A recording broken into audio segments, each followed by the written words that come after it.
आज हम बात करते हैं कंजर्वेशन के बारे में, law of conservation, law of conservation. ठीक बेटा? हाँ, तो अब ये लॉ ऑफ, पहले बात है कंजर्वेशन का मतलब क्या होता है। कंजर्वेशन का मतलब होता है चीज़ों को संभाल के रखना, उसे ख़त्म नहीं करना, उसको बढ़ाना नहीं।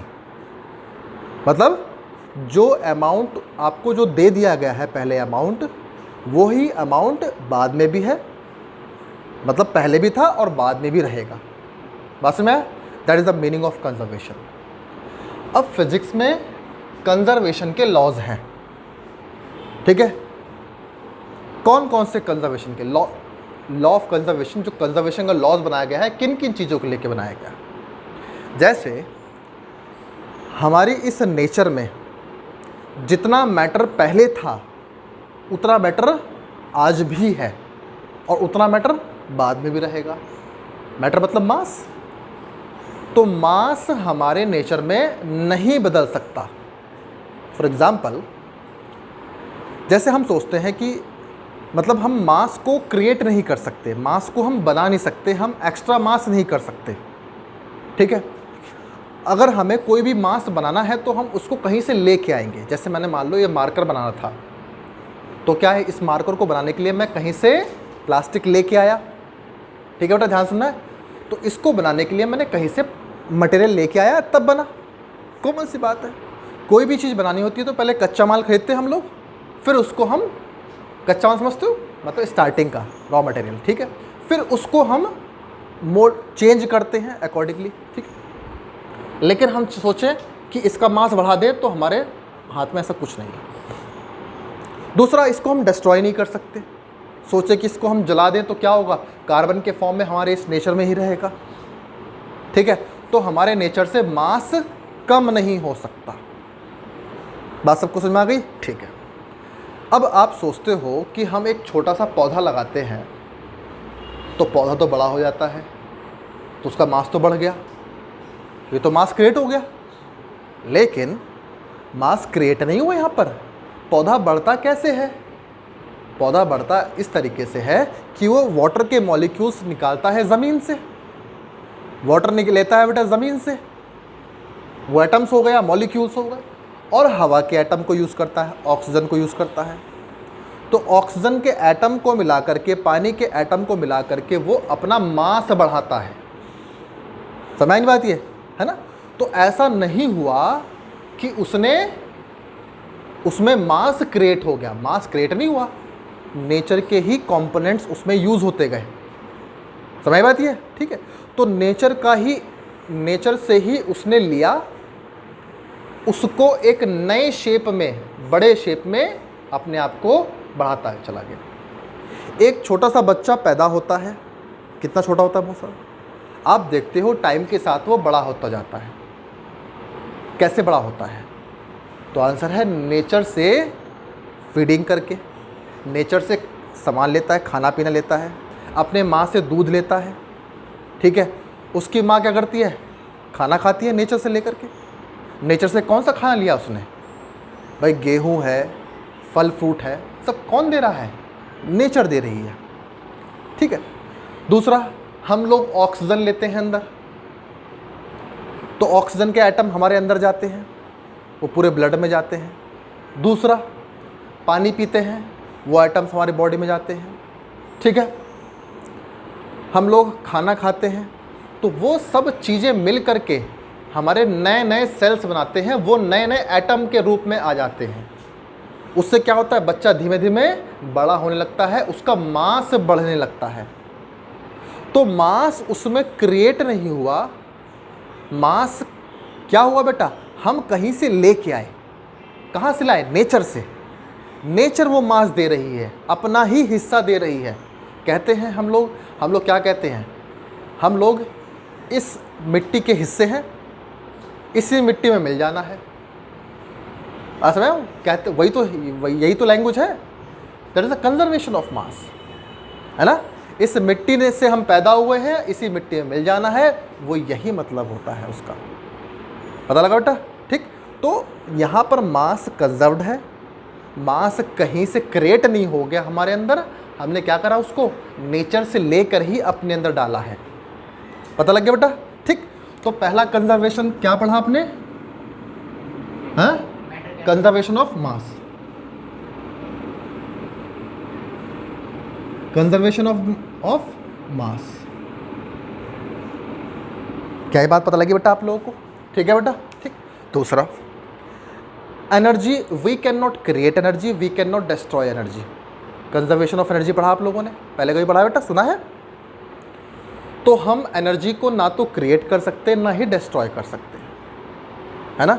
हम करते क्या है, हम एनर्जी को कहीं से लेके आते हैं। फॉर एग्ज़ाम्पल, हमें बाइक चलानी है तो उसके लिए पेट्रोल कहीं से लेके आते हैं, उसमें हम फ्यूल है ना फिल करते हैं टैंक के अंदर, वो फ्यूल बर्न होता है, उससे हीट एनर्जी बनती है और हीट एनर्जी से पिस्टन वर्क करता है, पिस्टन चलेगा और पिस्टन से व्हील घूमेगा, तो क्या हुआ, वो हाँ वर्क डन हुआ। तो यहाँ पर क्या हुआ, हमने एनर्जी क्या वो क्रिएट नहीं की, क्या करा हमने, एनर्जी वर्क कराने के लिए हमने एनर्जी को कहीं से लेके आए। मैं फिर से एग्जाम्पल लेता हूँ। For example, we have to create electricity. हमें एक पावर प्लांट बनाया हम लोगों ने, हमें उसमें इलेक्ट्रिसिटी बनानी है। इलेक्ट्रिसिटी क्या है, this is the form of energy, another form of energy. ठीक है, एनर्जी का ही एक फॉर्म है इलेक्ट्रिसिटी। क्लियर? हम लोग क्या करते हैं, पंखे में इलेक्ट्रिक चार्ज फ्लो किया, उससे क्या बन गई, पंखा रोटेट करने लगा। तो कोई चीज़ घूमती है, कोई चीज़ चलती है, तो उसमें कौन सी एनर्जी होती है बेटा, मैकेनिकल एनर्जी। आपको समझ में आ गया, नहीं आ गया? ठीक है। अब क्या हुआ, हम लोगों ने कहीं से केमिकल एनर्जी लेके आए, कोयला लेके आए कहीं से, कोयला किसने दिया, हमारे नेचर ने। तो केमिकल एनर्जी लेके आए, we burn that chemical energy and we converted that chemical energy into heat energy. क्या ये बात सबको समझ में आ गई? तो केमिकल एनर्जी को हमने हीट एनर्जी में कन्वर्ट किया। We give that heat energy to the boiler. Boiler में क्या भरा हुआ है, बॉयलर में बेटा, suppose this is the boiler, ठीक, और यहां पे हमारा क्या है, केमिकल एनर्जी, उससे क्या बनी, हीट, और इससे अंदर जो वाटर था दैट कन्वर्टेड इनटू वेपर। ठीक। बॉयल्स लॉ क्या बोलता है, Boyle's law, P is reciprocal to volume या PV is equals to constant. You will study in further chapter in thermodynamics और in kinetic theory of gases, this you will study. Means अगर volume नहीं बढ़ेगा, volume अगर fix रहेगा और quantity बढ़े जा रही है, मतलब अगर वॉल्यूम घटाओगे तो प्रेशर बढ़ेगा, दिखता है, both are reciprocal to each other. ठीक है, ये बॉयल्स लॉ है। अब बेटा क्या हुआ यहाँ पर, ये वॉल्यूम तो फिक्स है, बॉयलर का वॉल्यूम तो चेंज नहीं हो सकता। हम जानते हैं pressure is equals to force upon area, pressure equals to force upon area. अब बेटा इसका एरिया तो पता है, चलो अब मैं काम करता हूँ, ऊपर नीचे लेंथ से मल्टीप्लाई कर देता हूँ। ठीक, फोर्स इंटू डिस्प्लेसमेंट क्या होता है बेटा, वर्क, एनर्जी, मालूम है, force into length energy. Area into length क्या होता है, वॉल्यूम। एरिया इंटू लेंथ क्या होता है बेटा, वॉल्यूम, पता है? ठीक है। ये W क्या है, वर्क डन, और वर्क ही क्या होता है, एनर्जी का दूसरा फॉर्म। तो एनर्जी पर यूनिट वॉल्यूम को हम क्या बोल सकते हैं, क्या बोल सकते हैं, प्रेशर। देखो इसी से बनाया, प्रेशर से तो बनाया, प्रेशर का फॉर्मूला क्या, फोर्स अपॉन एरिया। तो प्रेशर को ही हमने ऊपर नीचे L से मल्टीप्लाई करके हमने इस फॉर्म में चेंज कर लिया। तो प्रेशर का मतलब क्या होता है, प्रेशर का मतलब होता है कि यूनिट वॉल्यूम में, एक वॉल्यूम में, एक वॉल्यूम क्या होता है, मैंने मान लो ये एक क्यूब बना लिया, एक क्यूब हो गया बेटा, इसका यहाँ से साइज भी 1 मीटर है, या ये भी 1 मीटर है, और गहराई भी 1 मीटर है। है ना, LBH तीनों क्या है 1 मीटर, तो इसका वॉल्यूम क्या हुआ 1 मीटर क्यूब। बात समझ में आ गई, ठीक है। तो ये हो गया एक वॉल्यूम। अब एक वॉल्यूम के अंदर, अब जरूर थोड़ी 1 मीटर मानना है, 1 सेंटीमीटर क्यूब मान लो। तो एक वॉल्यूम के अंदर जितनी एनर्जी भरी हुई है, एक वॉल्यूम के अंदर जितनी एनर्जी भरी हुई है उसे हम बोलते हैं क्या, प्रेशर एनर्जी। क्या बोलेंगे बेटा हम, प्रेशर एनर्जी। बड़ी बारीकी ध्यान रखना, ठीक। तो इसके अंदर कई सारे वॉल्यूम है, बहुत सारे वॉल्यूम से मिलकर बना है ना। एक वॉल्यूम करते करते बहुत सारा वॉल्यूम हो जाता, नहीं होता, ठीक है। तो एक एक वॉल्यूम करके बहुत सारा वॉल्यूम हो गया। तो एक वॉल्यूम के पास इतनी एनर्जी है P, तो पूरे वॉल्यूम के पास कितनी होगी, मल्टीप्लाई कर दोगे आप। तो इतनी सारी एनर्जी इसके अंदर भरी हुई है। अब आप क्या करते हो, इसके अंदर एनर्जी और भरते हो, तो मतलब प्रेशर और बढ़ता जाएगा। और फाइनली यहां से आपने इसमें से एक नोजल ओपन कर दिया, खोल दिया इसे, तो क्या हुआ, प्रेशर निकला, है ना। तो वो स्टीम के पास, अब स्टीम में क्या है, स्टीम में प्रेशर है, बहुत तेजी से जाएगा और किसको हिट करेगा, टरबाइन को। तो टरबाइन्स की ब्लेड पे हिट करेगा। तो आप देखो बेटा, यहाँ ये केमिकल एनर्जी है, ये हीट एनर्जी है, यहाँ प्रेशर एनर्जी है। इससे क्या हुआ, टरबाइन ने रोटेट किया, तो फिर किस में कन्वर्ट हो गई, मैकेनिकल एनर्जी। बात समझ नहीं, ये देखो टरबाइन्स की ब्लेड है ये, तो बार बार ये ब्लेड सामने आती रहेंगी और ये इनको हिट करता रहेगा। तो क्या करेगी, ये टरबाइन रोटेट करेगी। We have connected this turbine to the generator. क्यों, ठीक है। जनरेटर करता क्या है, मैकेनिकल एनर्जी को इलेक्ट्रिकल एनर्जी में कन्वर्ट करता है। ये इलेक्ट्रिकल एनर्जी मिल गई आपको। क्या ये बात सबको समझ में आ गई, ठीक है। तो हमने क्या करा, एनर्जी को एक फॉर्म से दूसरे फॉर्म में कन्वर्ट करते जा रहे हैं, दिख रहा है। पहले केमिकल एनर्जी, उसको कन्वर्ट कर दिया किसमें, हीट एनर्जी में, उसको कन्वर्ट कर दिया प्रेशर एनर्जी में, उसको कन्वर्ट कर दिया मैकेनिकल एनर्जी में, उसको कन्वर्ट कर दिया इलेक्ट्रिकल एनर्जी में। ठीक है बेटा, ठीक। तो अब हमें कोयले को घर तक नहीं लाना पड़ा, घर ला के जलाना नहीं पड़ा, हमने एक जगह बनाया। हम जानते हैं कंजर्वेशन ऑफ एनर्जी। क्यों बेटा, हम जानते हैं एनर्जी कैसी रहती है, कंजर्व, मतलब एनर्जी डिस्ट्रॉय नहीं होगी। We can transform energy from one form to the another form. हम एनर्जी को एक फॉर्म से दूसरी फॉर्म में कन्वर्ट कर सकते हैं। करते गए नहीं करते गए, फाइनली हमारे घर तक आ गई एनर्जी। क्लियर हो जाएगा काम, ठीक। तो this is all about conservation of energy. तो एक एनर्जी का एक फॉर्म दूसरे फॉर्म में कन्वर्ट होता जा रहा है, कहीं पे एनर्जी डिस्ट्रॉय नहीं हो रही है। लेकिन एक क्वेश्चन बनता है यहाँ पर, क्वेश्चन ये बनता है बेटा, हमने यहाँ पर हमने 100 किलो कोयला बर्न किया, 100 किलो कोयला बर्न किया। अब 100 किलो कोयले को बर्न करने से हीट एनर्जी बनी कुछ, वो हीट एनर्जी मैंने किसको दे दिया, बॉयलर को, ठीक है। फाइनली मुझे मिलेगी इलेक्ट्रिकल एनर्जी। सब कुछ समझ में आ गया। मैंने देखा, मैंने वो इलेक्ट्रिकल एनर्जी दे दी किसको, हमारे घर में हीटर लगा हुआ है, ठीक है। वो इलेक्ट्रिकल एनर्जी किसको दी, हीटर को। क्लियर। अब हीटर पे रखा मैंने पानी, ठीक है। अब क्या करेगा हीटर, जल के पानी गर्म करेगा। सबको समझ में नहीं आ गया। अच्छा, मैंने देखा कि 100 किलो कोयला बर्न करने से मुझे 1 लाख जूल एनर्जी, 1 लाख मान लो जूल एनर्जी मिलती है। क्लियर। मैंने यहाँ पे लगा दिया हीटर, इस हीटर पर रखा मैंने पानी, ठीक।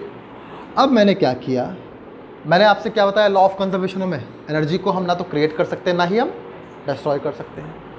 तो यहाँ पर 100 किलोग्राम कोयले को बर्न करने से 1 लाख जूल एनर्जी मिलती है। तो यहाँ हीटर भी कितना देना चाहिए एनर्जी, 1 लाख देनी चाहिए। क्यों, भाई वही वापस किस में कन्वर्ट किया मैंने, हीट में तो कन्वर्ट किया। हीटर से क्या निकलेगी, हीट ही तो निकलेगी भाई। यहाँ भी हीट निकल रही है, यहाँ भी हीट निकल रही है। अब मैंने हीटर से हीट एनर्जी बाहर निकाली, ठीक है। वो एनर्जी किसको दिया, पानी को। पानी में कितनी, पानी को हीट एनर्जी कितनी मिलती है आप लोग आगे पढ़ोगे, ठीक है। स्पेसिफिक हीट में Q बराबर ms इंटू डेल्टा टी। इससे हम निकाल सकते हैं, इस फॉर्मूले से हम निकाल सकते हैं कि पानी को मैंने कितनी हीट दी, ठीक है। पानी में लगा दिया थर्मोमीटर मैंने, थर्मोमीटर लगाने से मुझे पता लग गया टेम्परेचर। पानी का मुझे मास पता है, कितना है मास। स्पेसिफिक, इसे बोलते हैं हम स्पेसिफिक हीट। स्पेसिफिक हीट मतलब होता है कि कोई बॉडी कितना अमाउंट ऑफ हीट अपने अंदर स्टोर कर सकती है। यूनिट मास यूनिट टेम्परेचर पर कितना अमाउंट ऑफ हीट अपने अंदर स्टोर कर सकता है, वो है स्पेसिफिक हीट। देखो मैं एक सिंपल लैंग्वेज आता हूँ। देखो एक बर्तन में पानी रखा, एक तरफ रखा मैंने लोहा, ठीक है। दोनों को हीट देता गया मैं, दोनों में लगा दिया थर्मोमीटर। एक तरफ लोहा गर्म कर रहा हूँ, एक तरफ पानी गर्म कर रहा हूँ, पास में आ गई। अब दोनों में मैंने देखा कि 1 डिग्री सेल्सियस टेम्परेचर बढ़ेगा तो मैं बर्नर बंद कर दूंगा। समझ में आ गई बात, ठीक। तो क्या देखा मैंने, लोहे का टेम्परेचर 1 डिग्री सेल्सियस झट से बढ़ गया। लोहा ले लो, रेत ले लो, रेत में लगा दिया थर्मोमीटर मैंने हीट दे दिया। क्या देखा, 1 डिग्री सेल्सियस टेम्परेचर इसका एक झट से बढ़ गया, लेकिन इसका 1 डिग्री सेल्सियस टेम्परेचर बहुत देर में बढ़ा, क्योंकि पानी देर में गर्म होता है और रेत जल्दी गर्म हो जाता है। क्या बात मालूम है, रेत जल्दी गर्म हो जाता है, पानी देर में गर्म होता है।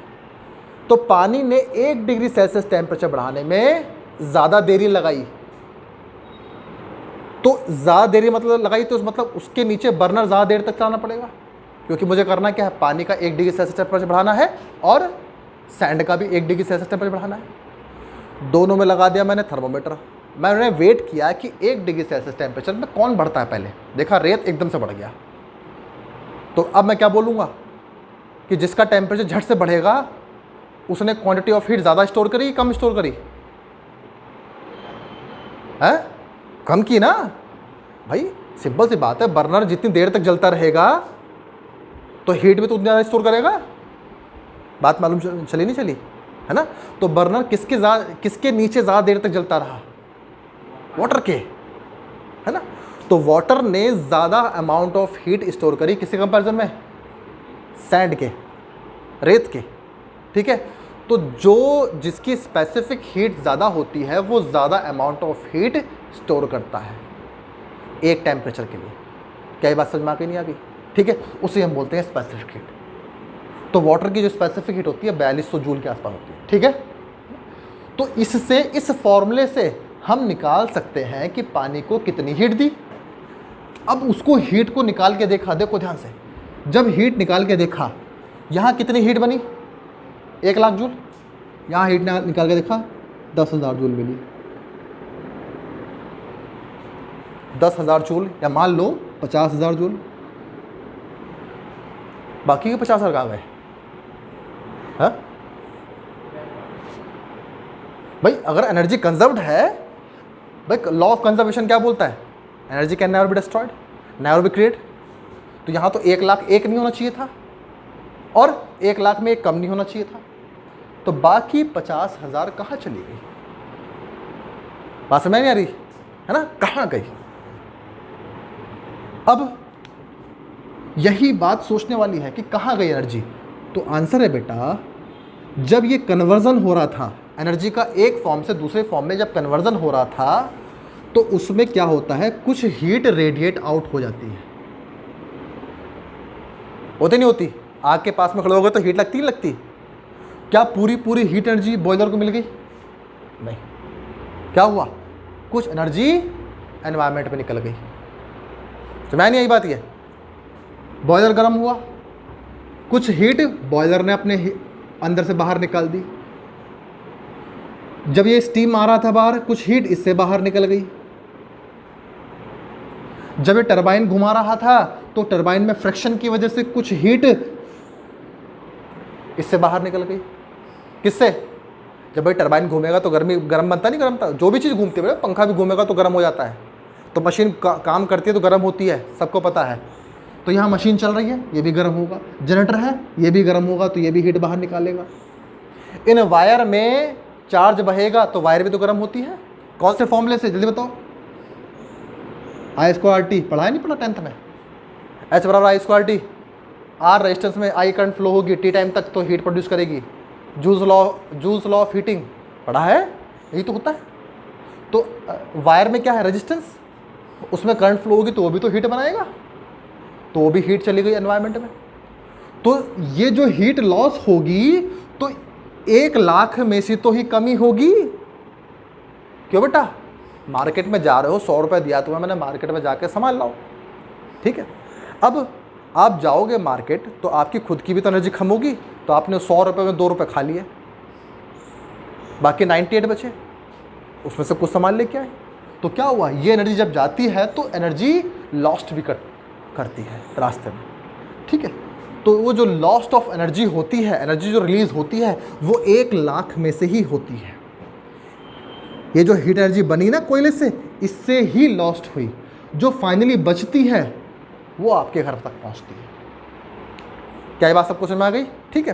तो हम ये नहीं कहेंगे कि एनर्जी क्या हो गई, डिस्ट्रॉय हो गई रास्ते में, डिस्ट्रॉय नहीं हुई। क्या हो गया बेटा, वो ऑलरेडी किसी और फॉर्म में कन्वर्ट होकर के एनवायरनमेंट में जा चुकी है। क्या ये बात सबको समझ में आ गया, नहीं आ गया? ठीक है। This is the conservation of energy.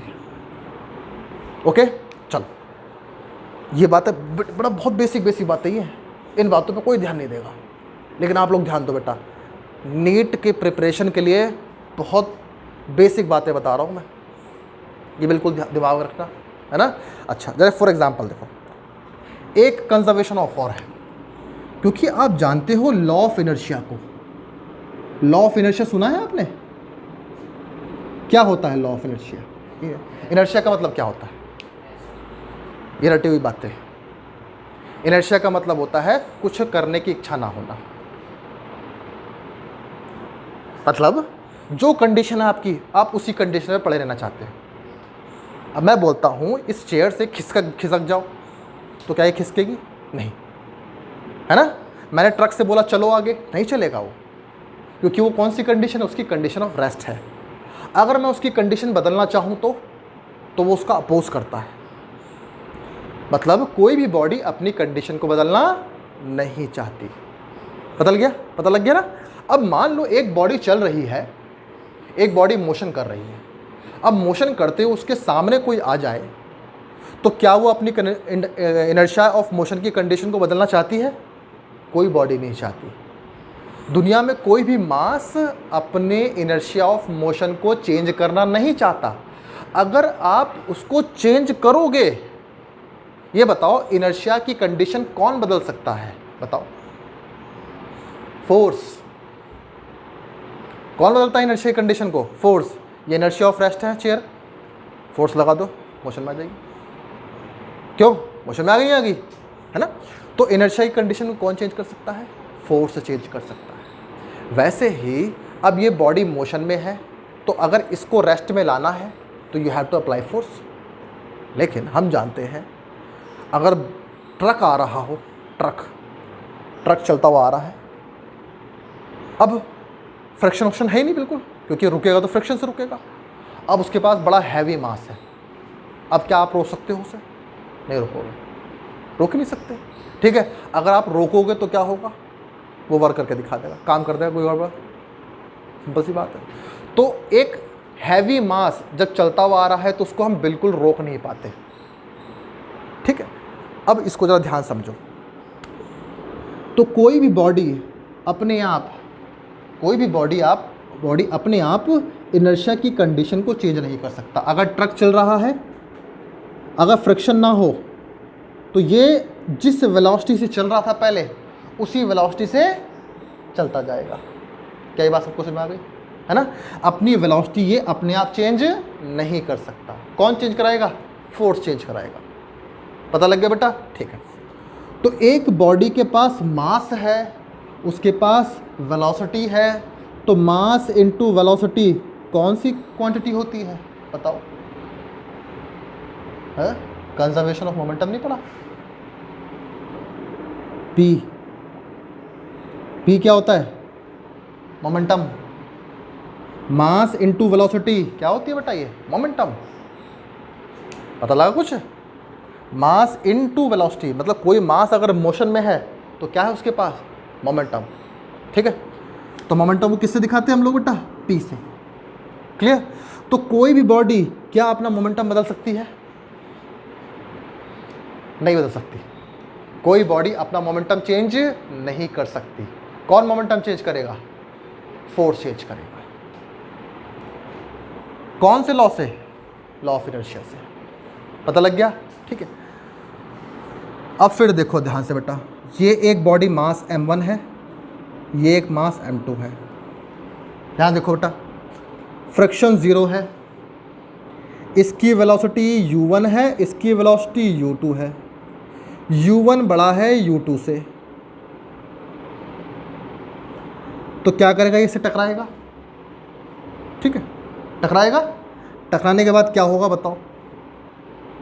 इसकी वेलोसिटी कम हो जाएगी और इसकी वेलोसिटी बढ़ जाएगी, नहीं बढ़ जाएगी? कॉमन सी बात है। मैंने बोला इसका मोमेंटम कितना है बताओ? तुम बोलोगे m1 u1। इसका मोमेंटम कितना है? m2 u2। ठीक, दोनों का टोटल मोमेंटम कितना हुआ? मान लो इसका मोमेंटम है 10, इसका मोमेंटम है 8। तो कुछ समझ आ गया? ठीक। आफ्टर द कोलिजन, कोलिजन करने के बाद इसका मोमेंटम ज़्यादा हो जाएगा और इसका मोमेंटम कम हो जाएगा। तो मोमेंटम चेंज मास से होगा कि वेलोसिटी से? वेलोसिटी से चेंज होगा। हाँ, मोमेंटम मास से भी चेंज हो सकता है, लेकिन यहाँ पे चेंज क्या होगी? वेलोसिटी चेंज होगी। भाई तुम्हें पीछे से आगे किसी ने धक्का दे दिया, तुम आगे भागो, तुम्हारी वेलोसिटी बढ़ जाएगी, उसकी वेलोसिटी कम हो जाएगी। ठीक है, तो अब क्या हो गया? इसकी वेलोसिटी हो गई v1, इसकी वेलोसिटी हो गई v2। इसका मास था m1, इसका मास था m2। अब इसका मोमेंटम कितना हो गया? m1 v1 m2 v2। ठीक बेटा, इसके मोमेंटम को जोड़ के कितना है? 18। ये जो सिस्टम चल रहा है, इसके सिस्टम को मोमेंटम को जोड़ा मैंने, तो कितना मोमेंटम है टोटल? 18। इसको भी जोड़ूंगा तो कितना आएगा? 18 ही आएगा। ठीक है, तो मोमेंटम क्या हुआ? मोमेंटम खत्म नहीं हुआ। भाई मोमेंटम चेंज कौन हो सकता है? फोर्स चेंज कर सकता है। अगर फोर्स ही हटा दूँ तो बताओ, अगर फोर्स ही मैं हटा दूँ, फोर्स नहीं लगे बॉडी पे, तो क्या बॉडी का मोमेंटम कभी चेंज होगा? कभी नहीं चेंज होगा। ये बॉडी आ रही है, ये बॉडी रेस्ट में है, ये आके से टकरा जाएगी तो ये रेस्ट में हो जाएगी, चलने लगेगी। अगर दोनों के मासेस सेम है तो, अगर ये दोनों बॉडी के मासेस सेम है, ध्यान सुनो, मैं फिर से बोल रहा हूँ क्योंकि कंजर्वेशन ऑफ मोमेंटम बच्चों को समझ में नहीं आता। ये एक मास, मेरे पास 10 बॉडीज़ हैं, सबके मास mm एक जैसे मास है सबके। ठीक है, मैंने एक बॉडी को, देखो एक बॉडी को ऐसे पुश कर दिया तो ये मोशन में आ गई, इसका मोमेंटम आ गया इसके पास। अब ये जाएगी, इससे टकराएगी, इससे टकराया, ये रेस्ट में हो जाएगी, चलने लगेगी। ठीक, अब ये दूसरे से टकराएगी, वो रेस्ट में हो जाएगी, दूसरा चलने लगेगा। जो अगली वाली जो चल रही है वो तीसरे से टकराएगी और ये रेस्ट में हो जाएगी, वो अगला चलने लगेगा। तो क्या हो रहा है? क्या मोमेंटम चेंज हुआ? नहीं चेंज हुआ। मोमेंटम लगातार कैसा बना हुआ है? एक जैसा। पता लग गया? बस शर्त क्या है? बीच में फोर्स नहीं होना चाहिए। क्लियर? तो अगला मोमेंटम कौन सा पढ़ा बेटा आपने? वो डस्टर ठीक बेटा। हाँ बेटा, अगला कंजर्वेशन कौन सा पढ़ा आपने?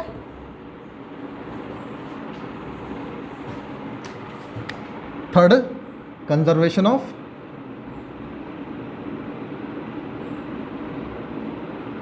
Of momentum.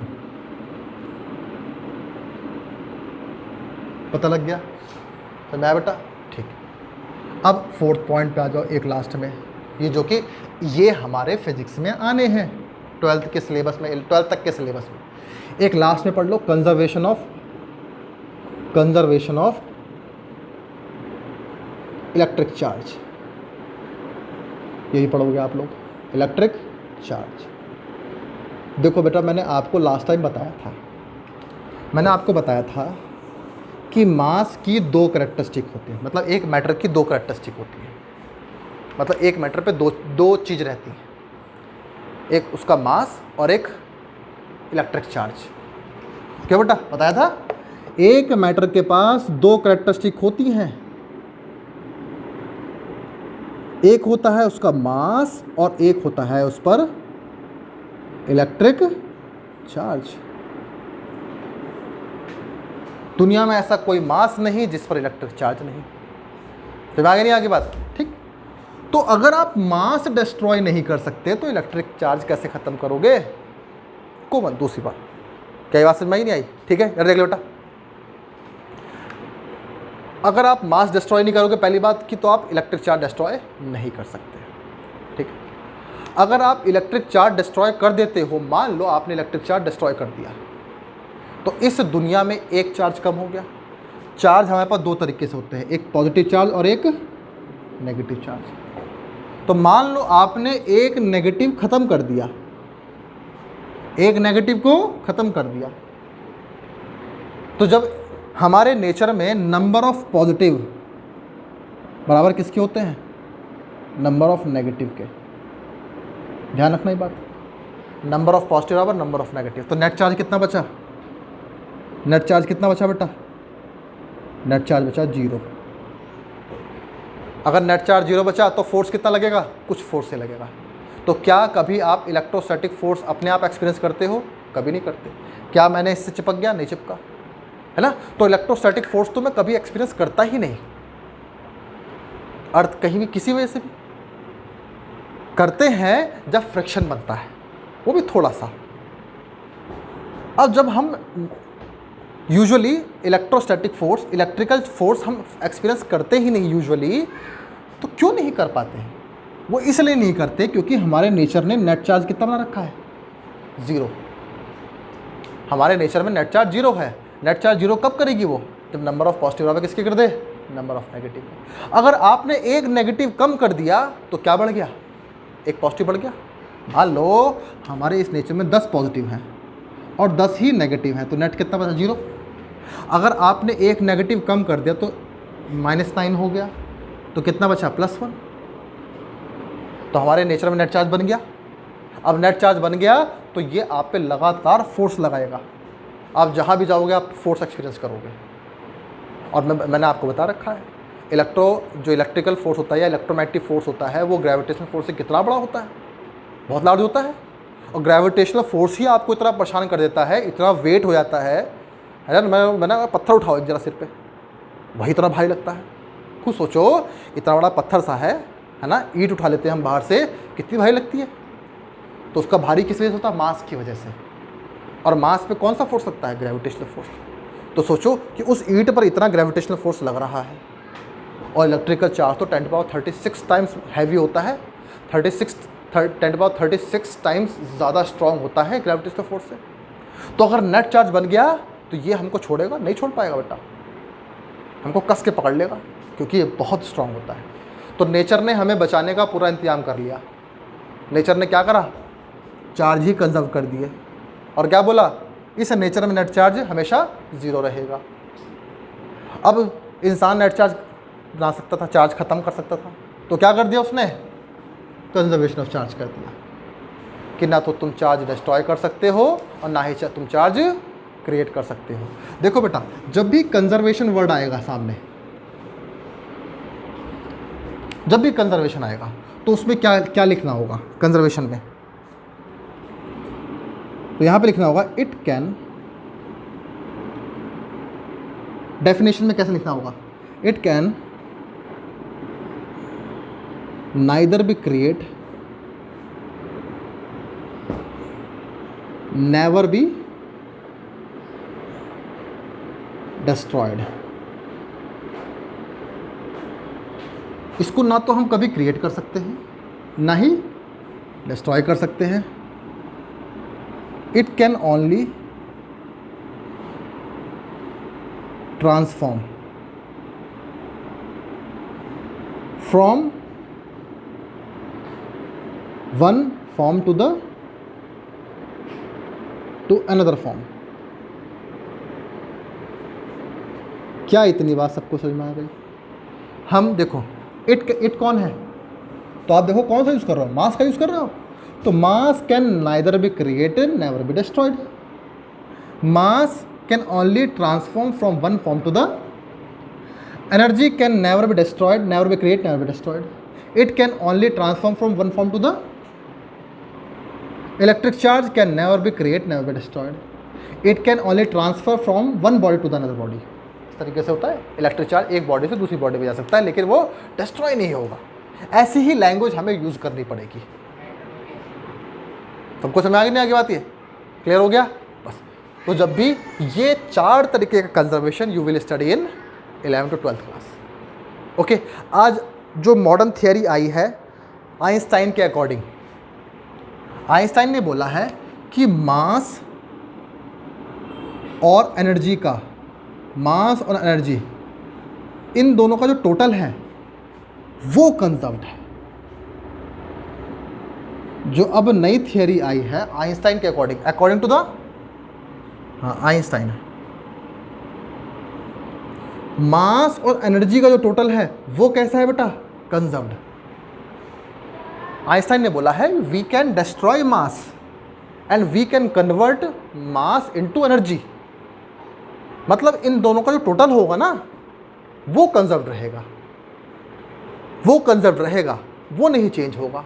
हाँ, क्वांटिटी ऑफ मास हम चेंज कर सकते हैं. अगर मान लो ये 100 मास है और 100 एनर्जी है तो इनका टोटल क्या हुआ? 200. तो अगर मैं मास को डिस्ट्रॉय करके 99 कर देता हूँ तो ये कितना हो जाएगा? 101. अब भी कितना रहेगा? 200. आइंस्टाइन ने अपने मॉडर्न थियरी जो बनाई है, आपकी जो थियरी है, थियरी जो चल रही है वो ये थियरी चल रही है. ठीक है. तो जो इनका टोटल होगा वो डिस्ट्रॉय नहीं होगा. क्लियर?